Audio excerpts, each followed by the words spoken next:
The only rule that matters now is that if you have the power, you can deliver. If you don't have the power, you won't. And when you decide to exercise the power, the question you're asking yourself is not as which law am I violating? It's, can I get away with this? Will I be able to bear the consequences? Will the people I'm hitting be strong enough to hit me back? And if so, how badly? You can go in and bomb Iran because two countries have decided to. You don't discuss it with your allies. You don't discuss it with the rest of the world clearly.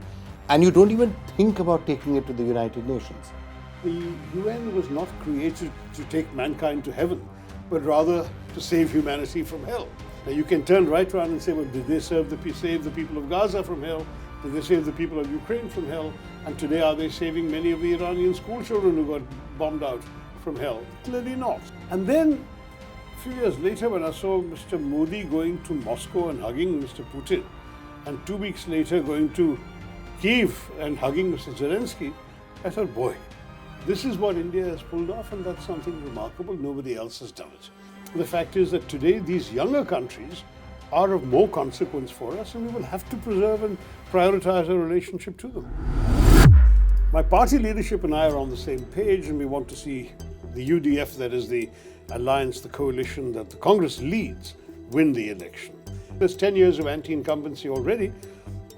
In a state where for 55 years there was alternation of power every 5 years between the LDF and the UDF, suddenly to have the LDF come back last time for 10 years was a bit of a shock. And I think we can't let that happen for a hat trick. So I think we really have to get pull our socks up and go hammer and tongs in the next 3 weeks, and we'll be out there doing that.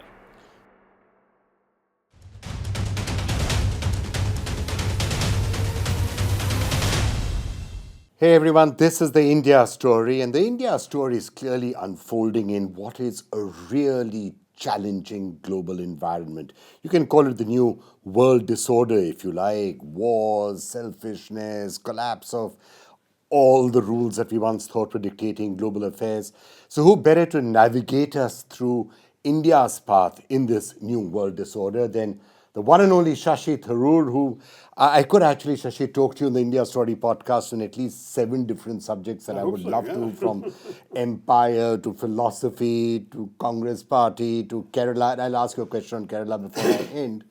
But I would be remiss right now. I think the entire country would love to hear what you are making of what's happening internationally. No, it's a period of enormous turbulence. I actually wrote a book called The World Disorder, but I was copying from that. I was that I wrote 5 copying years liberally. ago, 6 years ago. In fact, came out just as. Could you have ever imagined a situation this bad when you were doing it? Much worse today than I thought. And I think one of the reasons is that even then, when I wrote it, it was within the context of a predictable set of rules laid down in 1945, which people, perhaps hypocritically, called the new, the liberal international order.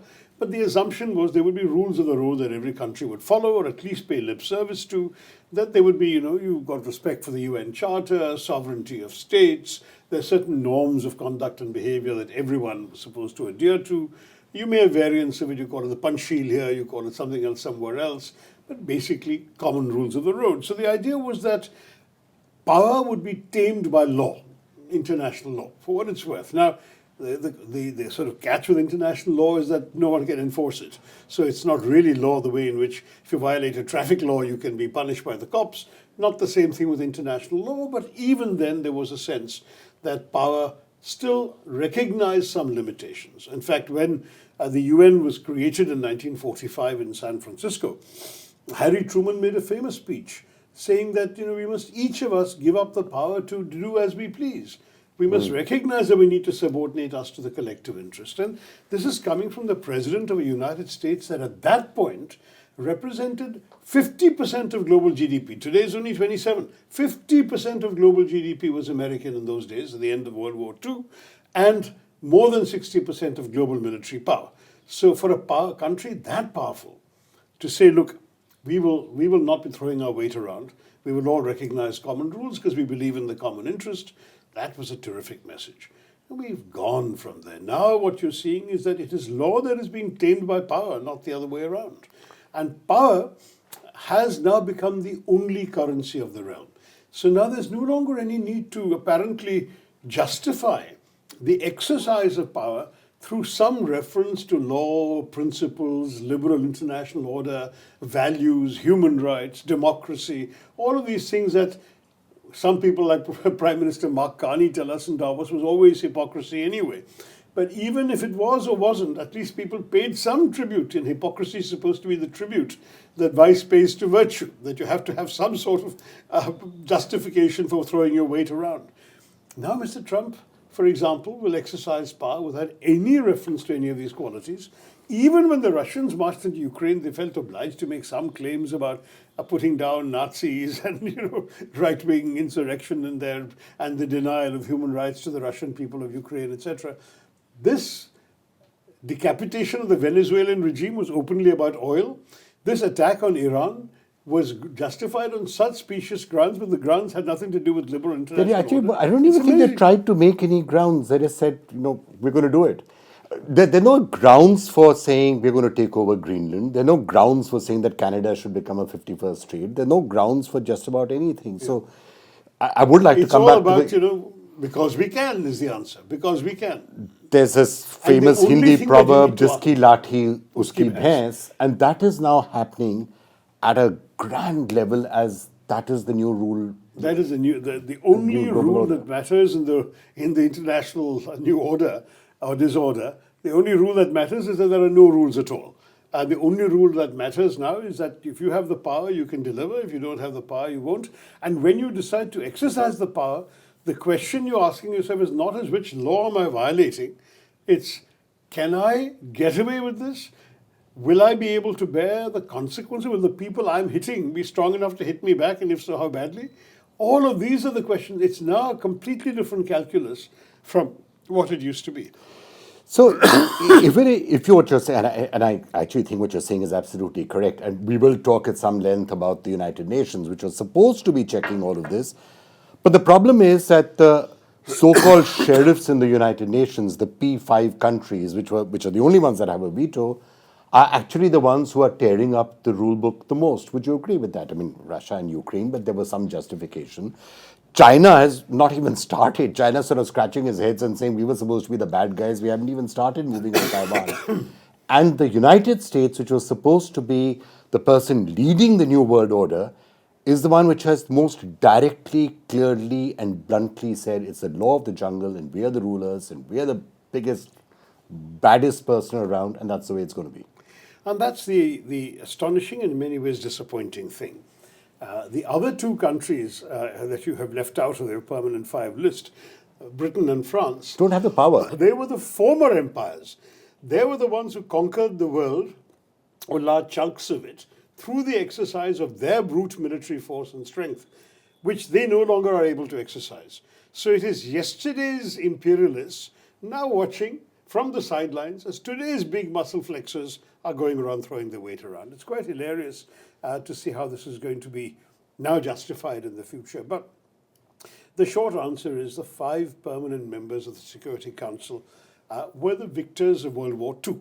And the whole idea of the United Nations was to convert that victorious World War II alliance into a peacetime alliance.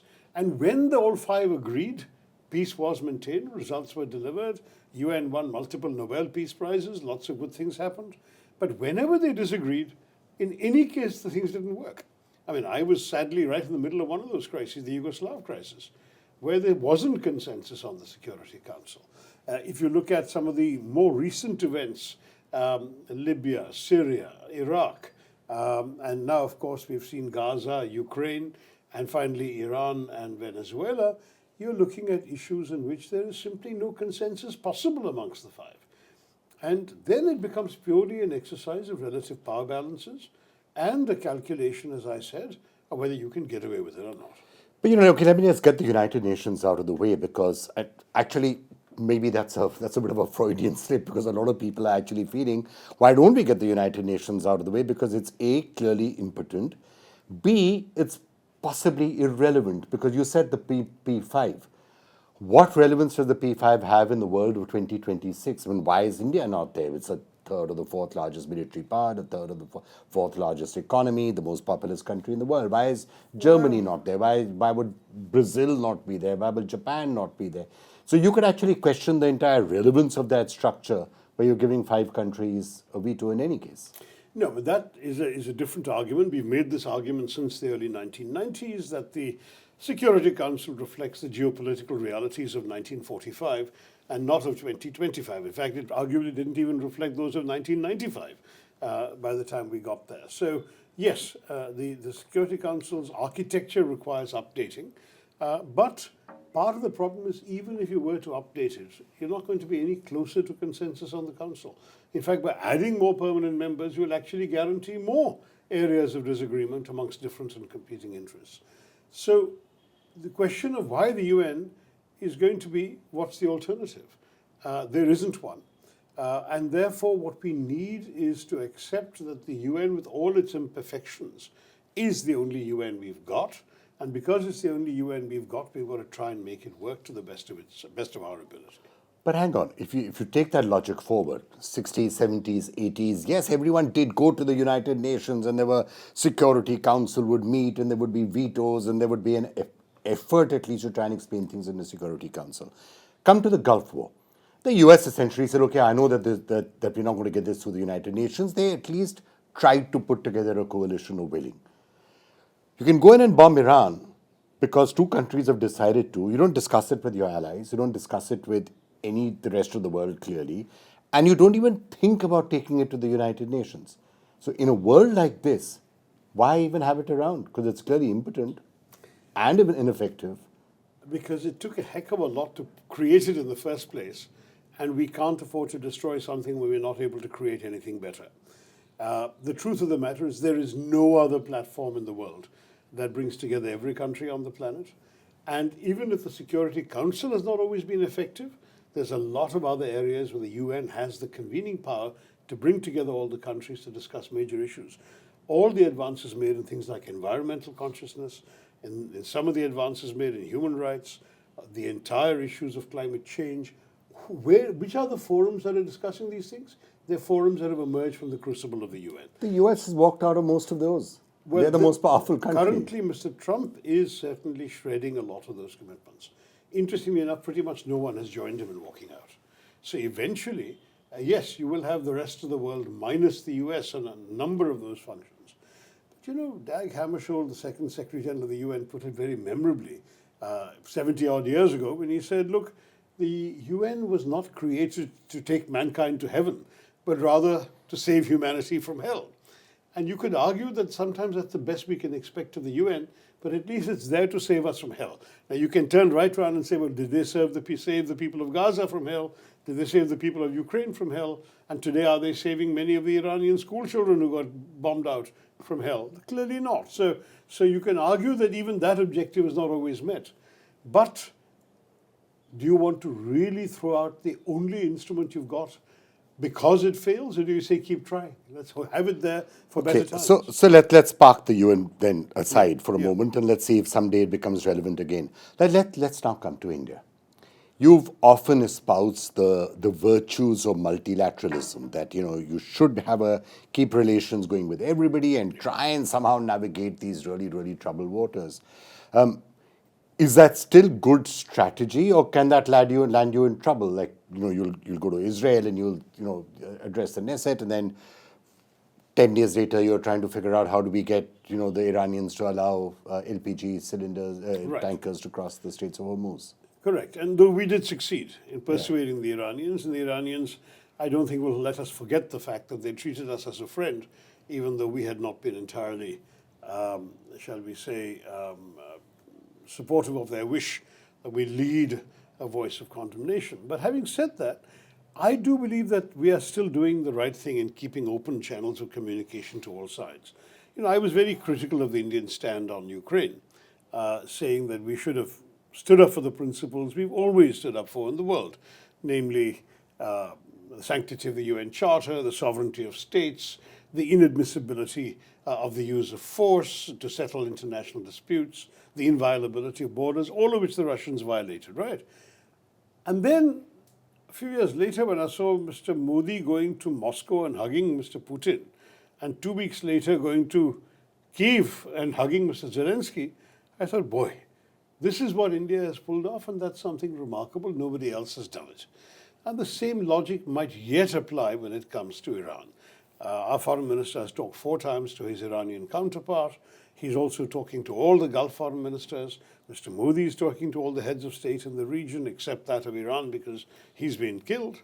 But the fact is that when you really look at what the situation is, in any of these crises, India still has a viable line of communication to both contending sides, both Israel and the Palestinians, both Ukraine and Russia, both Iran and America and the Gulf countries. And so I would like to think that the principled pragmatism involved, some would say more pragmatism than principle, maybe at bottom that's true, but the pragmatism was necessary because it's responsible statecraft. Well, you could also argue that in a situation where the most powerful nation on the planet is saying America first, and it's really only American interests that matter, every other country will say, fine, I'm going to now look after my interests. Correct. So for India, you should say India first, and any other country say yourself first. Well, look, that's because that's the only always- way you're going to survive. Yeah, that's always been the case, though not so explicitly announced by everybody. We all used to pay lip service to larger goals of humanity. But yeah, bottom line, every country's foreign policy is about its national interests. We're not there to be Mother Teresa. We're there to look after the well-being and security and prosperity of our own people. Having said that, if you look very objectively at the way in which we are conducting ourselves in all of this, there is also, I think, a frank acknowledgement that there's limits to how much leverage we have. You see, when America tried to muscle its way through those tariffs before the Supreme Court tied Mr. Trump's hands, he was levying tariffs left, right, and center, right? The only country that had the ability to push back, because they had something the Americans couldn't do without, and that was the Chinese, because they had rare earth minerals without which half of America's industry would grind to a halt. Lithium batteries, cars, EVs, all sorts of things, mobile phones would no longer be manufacturable without Chinese rare earths. And suddenly the Chinese had them over a barrel, and Mr. Trump traveled to Busan in Korea and quietly caved on that particular issue. Do we have any comparable leverage? And if so, what is it? I can't think of anything. And if we know we don't have that kind of leverage, let's recognize the power realities and say, I'm sorry, at the moment these guys have something over us that we can't match. And therefore we will have to treat them with that much of acknowledgement of their thing. At the same time, there is a limit to how much our self-respect will allow us to take. So we're not going to be kicked around. We're not going to be humiliated by them or humiliate ourselves for them. But short of that, we would not gratuitously grandstand against their interests if that's going to offend them, because we know that by offending them, we only lose out.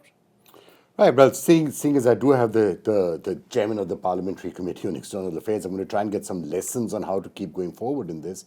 So one lesson in exactly what you referred to, how China was able to deal with the situation, is we got to keep building internal strength. In Indian military strength, Indian economic strength, Indian foreign policy, diplomatic strength, technological strength, because if you are in a jungle where the law of the jungle applies and it's only power and hard power that matters, you better have a lot of hard power. That's right. I mean, the truth is that loud lecturing and low leverage don't go together.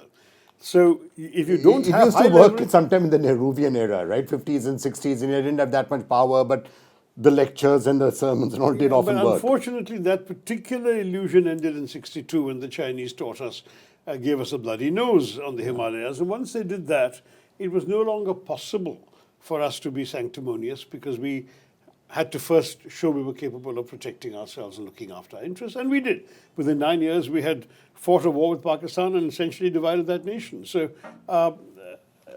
we were able to demonstrate that we were capable of exercising power, hard power as well.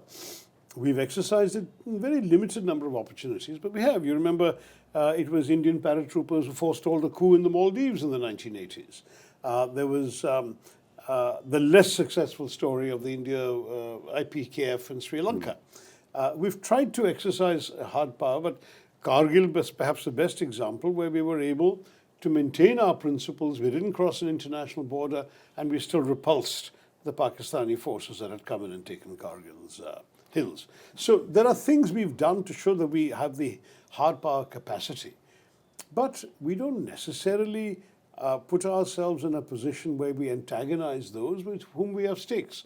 And this also goes back a long while. We didn't condemn the Soviet invasion of Hungary, of Czechoslovakia, of Afghanistan. Why? Because we felt we had too many stakes in our relations with the Soviet Union to antagonize them. We didn't want them to turn around and say, okay, we won't protect you on, say, the Kashmir veto, with the Kashmir veto of the Security Council because you insulted us on this invasion or that invasion. At the bottom line, we said those invasions matter less to us than having the Soviets on our side well disposed towards us to help us when we need them. The same logic clearly is animating the chancelleries in New Delhi that are saying we need to keep the Americans on side. So if we just bite our tongue and don't articulate our principles too much when the Americans violate them, the Americans will remember this and be grateful to us when we need them. Fine. If that's a calculation, I can't really say that I would advise against it if I were in government. Wait, one of the things about the Americans, well, not the Americans, one of the things about the Trump administration is that he's not necessarily known for either gratitude or for remembering what a country has done or not done for him. In fact, if anything, he seems to take great pride and pleasure in insulting and humiliating most his own the people allies who have done the most for him or who stood by him the But most. he's also quite capable of remembering every slight and lashing out at those who do that. So you don't really particularly want to go on the other side of the ledger either. Maybe the good deeds you do and the restraint you show will not be remembered. Maybe you will not be thanked for it. But you can be pretty sure that any insults you issue, any criticism you voice, will be remembered and held against you. So why do you want to give them that? So now that we've had the benefit of some hindsight, how do you take all of what happened in 2025? Because when Trump came, the view in India was that he's going to be very India friendly. There was all that juppy puppy and a lot of love and affection and things are going to be great. Howdy Modi and, you know. Yeah, and then finally he came down on India much harder than he did on just about anybody else, right? 50% tariffs and tariffing us for buying Russian oil when the Europeans were doing it, when China was doing it, when the US itself was buying uranium. I mean, he really went after India for reasons that nobody quite understood. That's correct. No one quite understood, and therefore it's difficult to analyze it. American system gives the president an enormous amount of flexibility. And so the whims or wishes of any one individual in that office can really upturn a lot of things for a country like us. All I can say is that we seem to have overcome that particular hiccup as well, and now they're speaking a more friendly language to each other. But Mr. Trump gave us a pretty rough time, and during those 8 months when we had the 50% tariffs, there were textile workers losing jobs in Tirupur. There were marine and shrimp fishermen in Visakhapatnam who couldn't sell their catch. There were gems and jewelry workers in Surat being laid off. I mean, these had practical consequences for Indians in the real world. So if I'm a responsible Indian leader, I'm going to ask myself, how do I buffer my own economy? How do I protect my own people from the consequences of somebody making decisions in Washington? One of the things I do is I don't give any cause to antagonize the guy in Washington. And I thought we handled that reasonably well. There was no gratuitous backlash from us. There were no insults being voiced. We quietly went about our business. We signed FTAs with other countries. We opened up other lines of communication elsewhere. But at no point did we say anything further to rub sort of chili in the wounds that one day might have hurt us even more in future. But some of the issues that arose may well rise again in the future because while you may say, okay, India first, we must have multilateralism, there will always be a time when somebody says, either you're with us or against us, sort of a thing. And to some extent that happened, right? Are you going to be dealing with Russia, buying Russian oil, or are you going to be, with us? The Europeans saying, are you going to be with Russia? The Russian oil thing is a complete red herring here. I mean, everyone knew what we were doing. In fact, we had a tacit, if not explicit, authorization from the US at that time because the logic is very simple. If we bought Russian oil, we helped stabilize world prices. Because if we didn't buy Russian oil, if we also were subject to American sanctions for buying Russian oil, what would happen? We would be making our huge demands. We're the second largest oil importer in the world. We'd be making that on a limited supply of Middle Eastern oil. In those days, when Biden was president, Venezuelan oil was sanctioned, Iranian oil was sanctioned, Russian oil was sanctioned. So everyone is basically buying Middle Eastern oil, American oil, that's about it, and some African, Nigerian oil, and so on. Now, in those circumstances, the more buyers for a finite amount of supply, automatically prices go up. That's economics 101. Now, in those circumstances, it was in America's interest that there be fewer buyers, that India's huge demands be taken off the market of Middle Eastern, American, and Nigerian oil. If we were going to buy Russian with America's blessing, the result would be that overall oil prices would be down or moderated, and as a result, the American at the pump, the American voter at the petrol pump would not be paying more.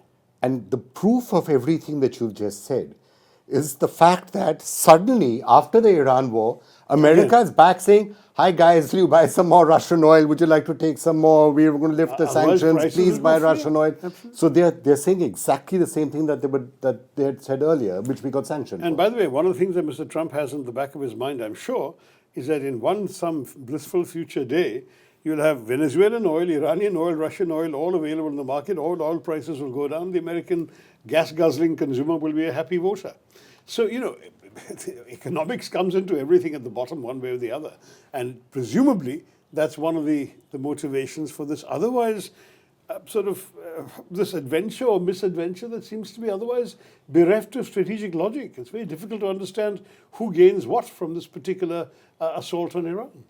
So, but I again want to come back to the sort of issues that you will have with multilateralism. And I'm not saying I disagree with you. I completely agree it's the right thing to do. But there will always be pulls and pressures. There will be Israel and Iran, right? There will be the UAE and Iran. UAE is a very close strategic ally, and now you're trying to figure out what is going to happen out here. There'll be, how does Saudi Arabia play in this? There'll be Europe and Russia. You will always have a situation, because the world order has often been our friends and our allies, our side and their side. That's the Cold War legacy. Is it going to be easy to tell one friend that, oh, I need to talk to somebody who's an enemy of yours for X, Y, Z reason? No, so we've made absolutely no bones about our solidarity with the Gulf countries that are at the receiving end of Iranian drones and missiles. There we've stood in solidarity with them, and in fact, even the UN Security Council resolution was supportive of them against what the Iranians were doing. And that, I think, is because we have far too much at stake with these countries. Yes. $200 billion of trade. We've got 9 million of our workers there sending remittances home, and their safety, security, and welfare matter to us. They're also a major source of investment. Abu Dhabi and Dubai and so on, all investing in India significantly. Saudi is as well, Qatar and Kuwait. So you've got remittances, you've got investments, you've got oil and energy security, and we've got all the trade relations. And that gives us a far higher stake in the Gulf Arab countries than in Iran, however long our civilizational connection to the sort of ancient land of Persia would be. The fact is that today these younger countries are of more consequence for us, and we will have to preserve and prioritize our relationship to them. Well, it's interesting that you're talking about the Gulf, because there's some speculation, I'm sure, about what's going to happen with the Gulf after the dust settles out here. They've all, I think, seen that having American bases there doesn't necessarily protect them. If anything, it invites anger and bombing, as has happened out here. Do you think there's going to be a window for India in all of this to go to countries like the UAE and say, we'll start taking care of your security more going forward, getting into a closer relationship? I don't know, and I'm not even sure we want to play that game. I mean, frankly, it's dangerous for a country to claim to be a net security provider if you don't really control the entire vector of possibilities that will assault security. How can you claim to be a security provider in the Gulf when you have no control over what the US will do in the Gulf, what Russia will do in the Gulf, what China will do in the Gulf, or what even Iran will do in the Gulf?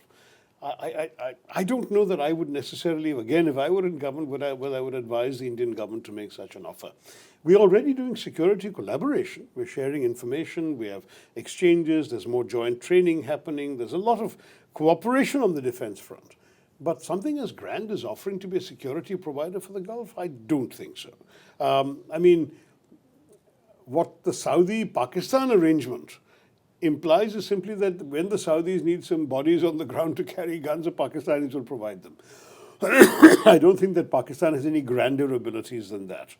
That much, certainly, I suppose we could always do if we were called Send a upon few to do it. batteries of Akash missiles, to If air it were defense, needed or- in that kind of conflict, as we've seen, though, the nature of warfare is also changing. It's no longer really about soldiers on the front line. Now it's all about drones, missiles. A lot of the stuff is in the air.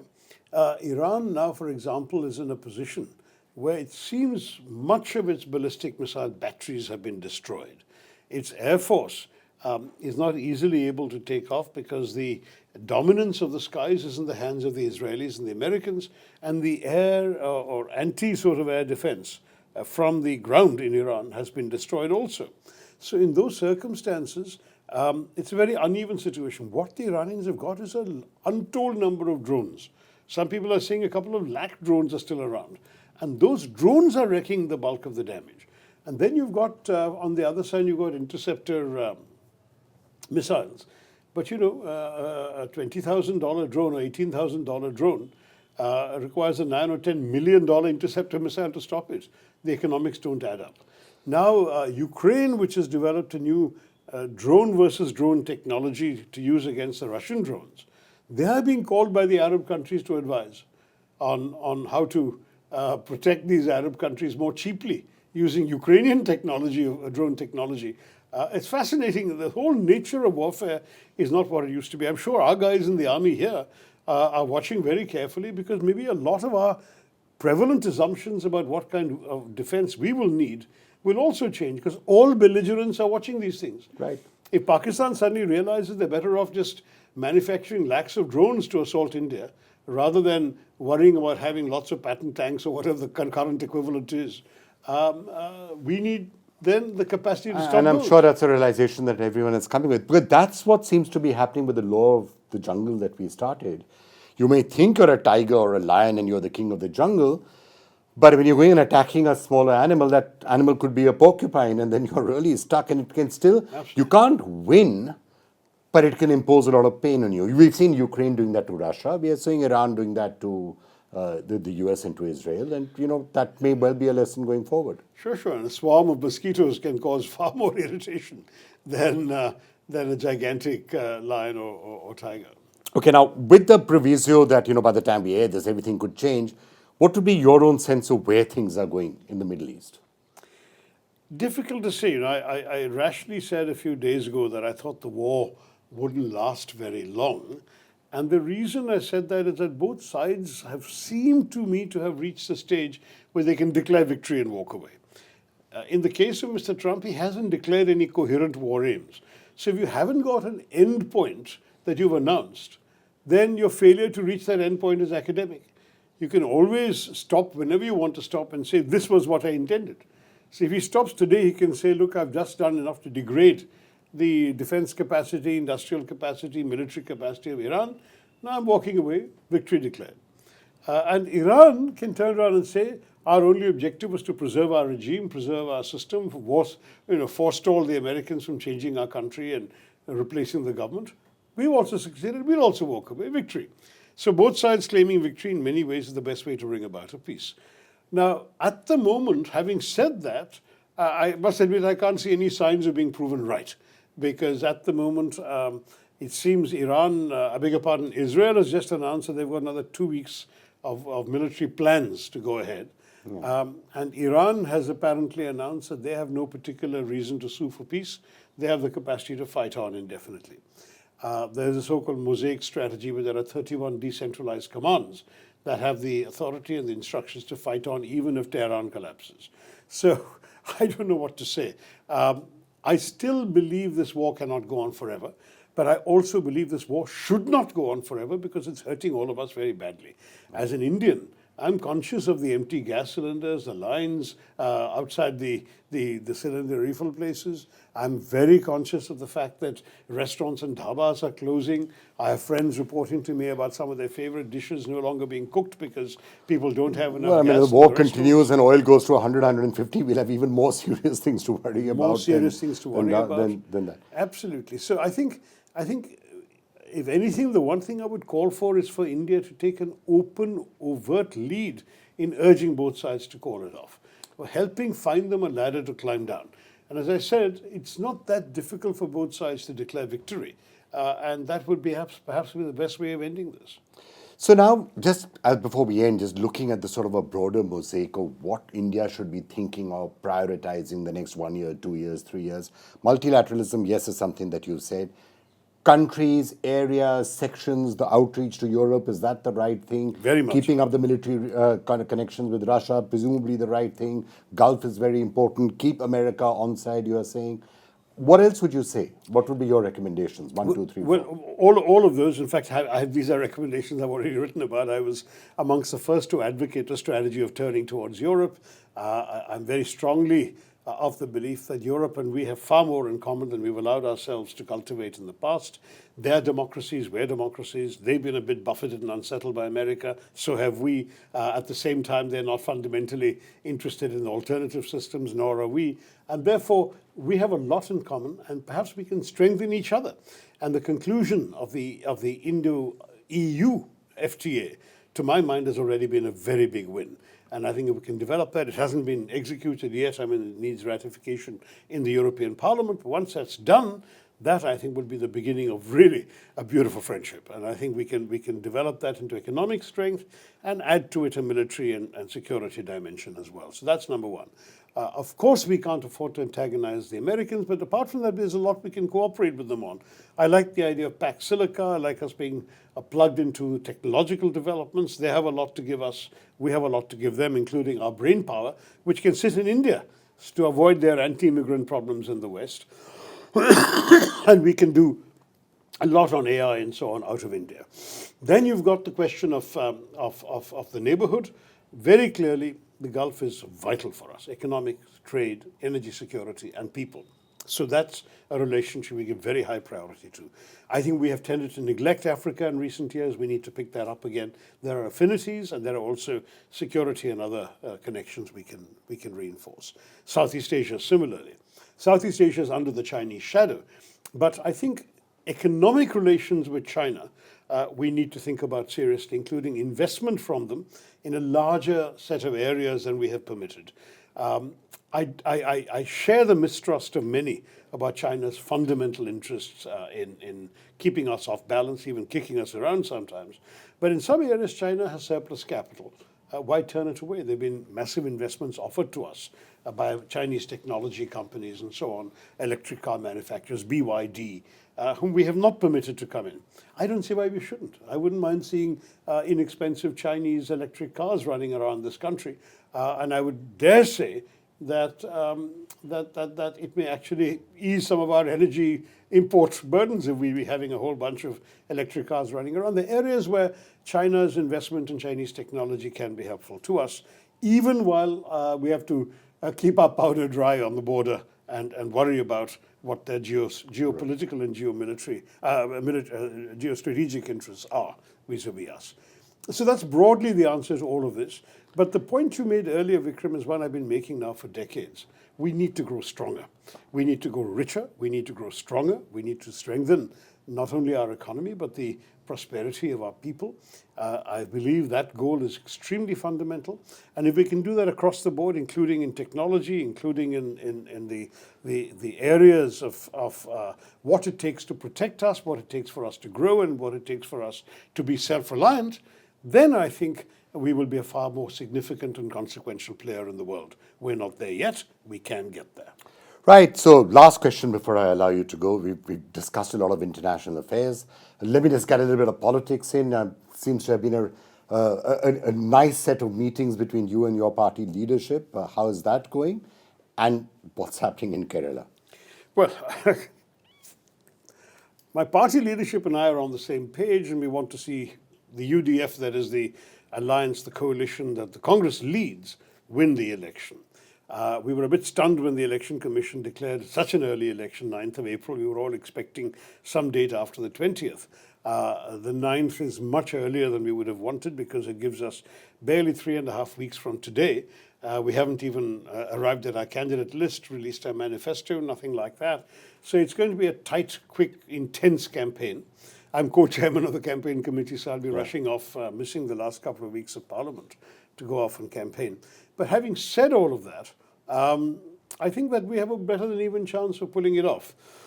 It's important to do this because there's 10 years of anti-incumbency already.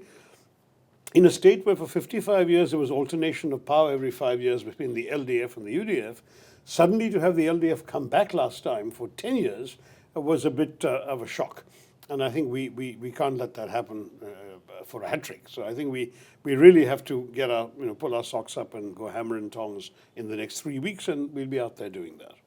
So you're saying you're better than even chance in Kerala, and you said you and your party are on the same page now on all issues. Look, I mean, I've always had the luxury, which I'm glad my party permits, of having my own point of view on some issues, which have not always been in sync with that of the party. But I followed the respect for the core principle that in Parliament, either I agree with what the party is standing for, or I shut up. And I think that's the way our system works: is that we don't defy the party whip, and we don't defy the party line when it comes to our duty as parliamentarians. And certainly when I'm campaigning for the party in any election, there's never been any dissent. But on other issues, on issues on which there isn't a whip, or issues which are not before the parliament, but which are issues that matter in political discourse, I do have a view. Perhaps I'm a somewhat unusual figure in that I've been speaking and writing on both national and world politics for many decades before coming into politics myself. Yes. And therefore, I come with that long paper trail and some preconceived baggage, which I can't wish away because they are what I believe and what I've written about. And that's something which perhaps hangs sometimes around my neck negatively in our political space, but sometimes is a strength, because when people hear me, they know that I'm talking about things I've thought about and written about for a very long time. And therefore it comes from the heart. It comes not because it's an expedient party position, but because these are the values by which I have written and lived and defended by my positions on for a long time. As far as the Congress is concerned today, on most issues, there is a range of views within the party. It's always been a big tent party. I used to joke once that we are the only party that would have everything from Marx to Montague in one tent. And that was a great strength. We could debate issues, we could disagree, we could agree, and at the end of the day, we would still move on together as one.